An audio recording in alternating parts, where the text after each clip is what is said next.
Magandang umaga, RJ115FI. Dinala dito sa atin hinila itong motor. Ngayon, tinignan natin kung anong sanhi, kung bakit hindi siya umandar. Ito. Yun. Tingnan natin. Wala siyang kuryente. Wala yung kuryente. Yun. Start mo, starter. Sige. Sige. Start. Yan, wala siyang kuryente. Ngayon, in-inspection natin, inisa-isa muna natin, dumako muna tayo dito sa source. Tinester natin tong source. Okay naman, yung pulsar niya, okay naman. Yan. Okay naman yung reading, pasok pa siya sa reading yung kanyang pulsar coil. Naka full wave nga pala ang design nito. Tignan, tester natin. Yun. Okay naman yung kanyang stator. Tinignan natin yung sa loob ng magneto, yung flywheel. Hindi naman siya sumasabay, hindi naman sira yung kunya, padjak. Yan o, ayos. Okay ang ikot niya. Ayan. Okay ang ikot niya dyan.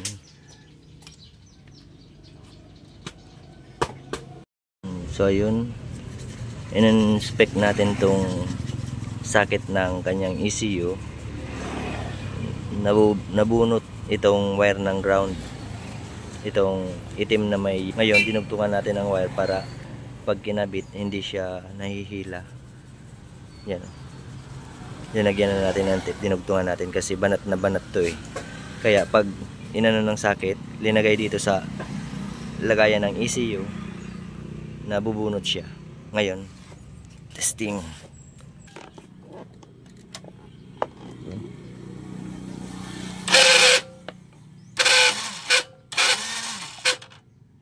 Wala pa rin. Yan. Wala pa rin. Yan. Ngayon, napagpasyahan na lang natin na pabaguhan yung socket ng kanyang ECU. Nagpa-order tayo sa may-ari kasi yun, nabubunot-bunot na yung ibang mga wire niya para sigurado tayong salpak ng mabuti. At yung plastic niya ng dating socket ng ECU ay medyo marupok na rin. Kaya yun, i-splice natin at buti yung nabili natin may shrinkable tube na siya, yung iniinitan na nalulusaw yung lid sa gitna para selyado siya. At siguradong fix yung dugtong at mas matibay at organized. At buti yung nabili, sakto naman yung mga color coding kaya hindi natin kailangang isa-isahin pa para hindi siya mabaliktad.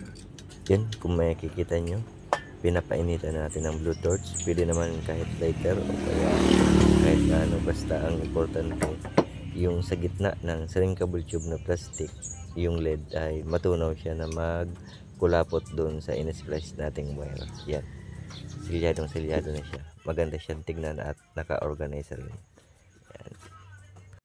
Yan, dito naman ginamitan natin ng lighter para sakto lang siya yung init. Yun, lahat na natin na painitan. Ganda ng kapit niya.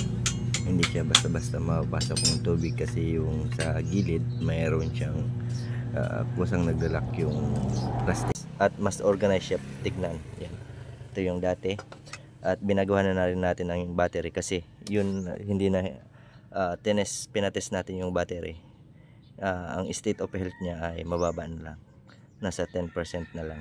Kaya pumalit tayo ng battery ngayon. Ititesting natin kung meron na siyang kuryente. Yan.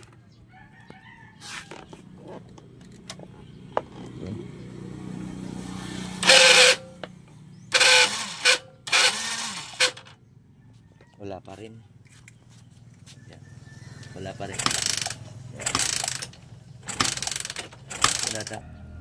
Ngayon, tatanggalin natin yung throttle positioning sensor. Baka duda tayo kung doon ang may sira. So ayun, tinanggal natin yung throttle positioning sensor. Yun,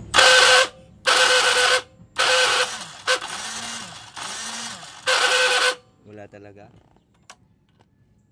okay naman yung ignition. Tinest natin to yung ignition coil.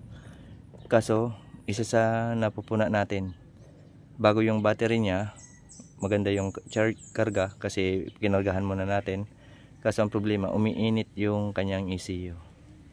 So okay naman yung ignition coil, okay yung mga ibang parts kasi tinesting na natin yung stator niya at yung pulser. Ang charging system okay naman. Yung mga ibang sensor, wala nang ibang mag-trouble nito kundi itong ECU. Magpapabili natin tayo nitong ECU kasi papapalitan natin. Alright. So ayun, napabilihan na natin ng bagong ECU.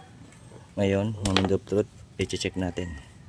Babalik na natin tong throttle positioning sensor kasi wala dito ang sira. Yan. Moment of truth, titesting natin yung kuryente. Yun, meron na siyang kuryente.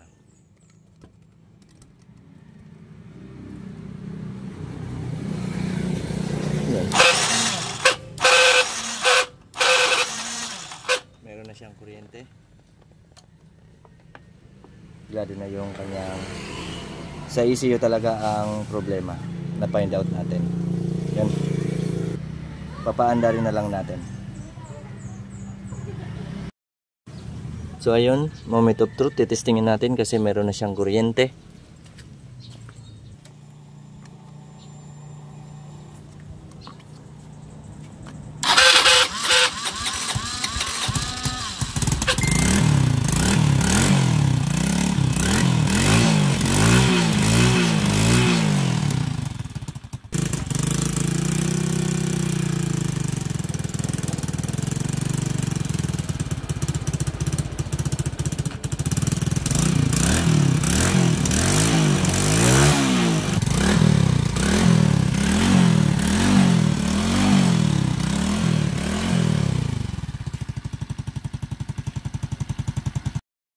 Ito na, tapos na natin. Ilagay natin yung mga cover.